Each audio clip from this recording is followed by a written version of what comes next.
June 4వ తారీఖు నాడు రాష్ట్ర చరిత్రనే మార్చిన రోజు, ప్రజాస్వామ్యం గెలిచిన రోజు. బాబాసాహెబ్ డాక్టర్ బిఆర్ అంబేద్కర్ గారు రాసిన రాజ్యాంగం గొప్పతనం ఏంటో ప్రజలు చూపించిన రోజు. అందరూ కూటమి గెలిచింది, తెలుగుదేశం పార్టీ గెలిచింది, జనసేన పార్టీ గెలిచింది, లేదంటే భారతీయ జనతా పార్టీ గెలిచింది అంటున్నారు. కానీ గెలిచింది కూటమి పార్టీలు కాదు, గెలిచింది ఆంధ్ర రాష్ట్ర ప్రజలు.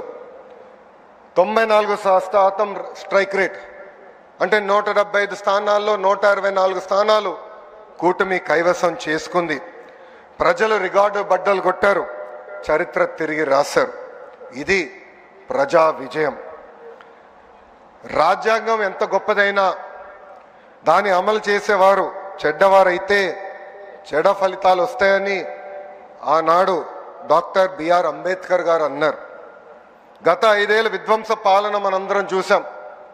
10 లక్షల కోట్ల అప్పు చేశారు, ఆంధ్రప్రదేశ్ని అప్పుల ప్రదేశ్గా మార్చేశారు.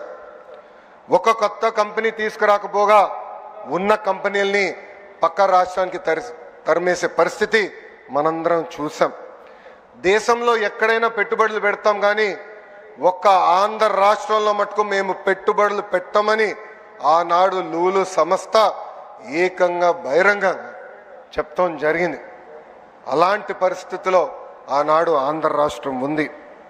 ఒక్క రోడ్డు వేయలేదు, కనీసం రోడ్డు పైన ఉన్న గుంటలు కూడా ఆనాడు పూడ్చలేదు. ఒక్క సాగునీటి ప్రాజెక్ట్ పూర్తి చేయలేదు. వరం లాగున్న డ్రిప్ ఇరిగేషన్ ఏకంగా ఇచ్చే సబ్సిడీ కూడా రద్దు చేశారు. ఇంకా వెలుగొండ ప్రాజెక్ట్ పూర్తి కాకుండా ముందల్నే జాతికి అంకితం చేసే సందర్భాలు మనం చూసాం. కప్పుడు నీళ్లు పోసి కుప్పంకు నీరు తీసుకొచ్చామని ఆనాటి పాలకులు అన్నారు. కడప స్టీల్ ప్లాంట్కి 2 సార్లు శంకుస్థాపన చేశారు, అక్కడ కనీసం ఒక్క ఇటుక కూడా ఇంకా విశాఖపట్నంలో ఒక వ్యక్తి బతికేదానికి 700 కోట్లతో ఒక రాయల్ ప్యాలెస్ కట్టుకున్నారు తప్ప విశాఖ ఉక్కు గురించి కానీ అదేవిధంగా రైల్వే జోన్ గురించి ఏనాడు మాట్లాడలేదు. 5 ఏళ్ళు అరాచక పాలన ప్రజలు చూశారు. ఏకంగా దళితుల్ని చంపి డోర్ డెలివరీలు చేసిన రోజులు ప్రజలు చూశారు. కోవిడ్ సమయంలో మాస్క్ అరిగినందుకు ఒక డాక్టర్ని ఎంత కిరాతకంగా చంపారో ప్రజలు చూశారు. అక్కని వేధించాడని కంప్లైంట్ చేసిన ఒక అమర్నాథ్ గౌడ్ని ఏకంగా పెట్రోల్ పోసి తగలబెట్టి చంపేసిన రోజులు ప్రజలు చూశారు. ప్రశ్నిస్తే లాఠీ దెబ్బలు, కేసులు, అరెస్టులు. ఇంకా విధ్వంస పాలనపై ప్రజలు తిరుగుబాటు చేశారు. అందుకే పెద్ద ఎత్తున కూటమిని ప్రజలు ఆశీర్వదించారు, దీవించారు. సుపరిపాలనలో మనం తొలి అడుగు వేశాం. 5 ఏళ్ళు రాష్ట్ర విధ్వంసం చేసిన వారు ఈరోజు ప్రజాప్రభుత్వం ఏం చేసిందని ప్రశ్నిస్తారు. వాళ్ళని సూటిగా కొన్ని సమాధానాలు చెప్పదలుచుకున్నా. ప్రభుత్వం వచ్చిన తర్వాత ప్రజలు ఈరోజు ప్రశాంతంగా ఉంటున్నారు. ప్రజాప్రభుత్వం వచ్చిన తర్వాత ప్రజల ముఖంలో చిరునవ్వు ఈరోజు కంపడుతుంది. ప్రజాప్రభుత్వం వచ్చిన తర్వాత ప్రజా సంఘాలకు ప్రశ్నించే హక్కు కూడా ఈరోజు కూటమి ప్రభుత్వం అందించింది.